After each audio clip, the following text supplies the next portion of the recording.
Bonjour, la présente vidéo est pour vous faire une démonstration de la technique de repiquage d'une culture de bactéries en bouillon sur une gélose inclinée. Donc une gélose inclinée, ça se trouve à être un milieu de culture solide qui a été coulé dans un tube et qui a durci en angle à 45 degrés, ce qui nous fait une pente à 45 degrés qu'on peut ensemencer de bactéries. Alors, la première étape va être d'identifier votre tube avec un crayon permanent. Vous devez écrire le nom du micro-organisme ou le numéro d'inconnu, ainsi que la date et indiquer vos initiales.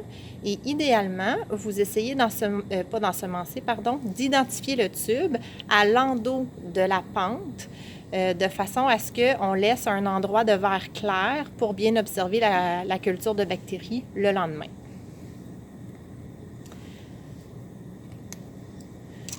Alors, on saisit le bouillon des cultures initiales et on le passe au vortex pour bien remettre en suspension les bactéries. On se souvient qu'on doit garder les doigts sur le tube et non dans le bouchon pour empêcher le liquide de monter dans le tube. On stérilise notre fil bouclé pour faire l'ensemencement.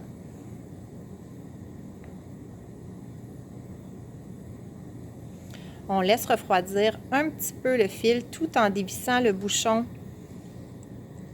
du bouillon. On flambe l'ouverture et on plonge le fil stérilisé à l'intérieur du bouillon et on agite un petit peu. On reflambe l'ouverture du tube, on replace le bouchon. Il faut faire attention avec le fil bouclé à cette étape-ci parce que le fil est chargé de bactéries. On voit normalement une petite goutte qui perle à l'intérieur de la boucle. Ensuite, on procède à l'ouverture du tube à ensemencer de gélose inclinée de la même façon en stérilisant l'ouverture. On plonge le fil à l'intérieur du tube sans toucher la paroi, idéalement, jusqu'à la base de la pente inclinée et on fait des stries, donc un mouvement horizontal de va-et-vient de bas en haut sur la pente.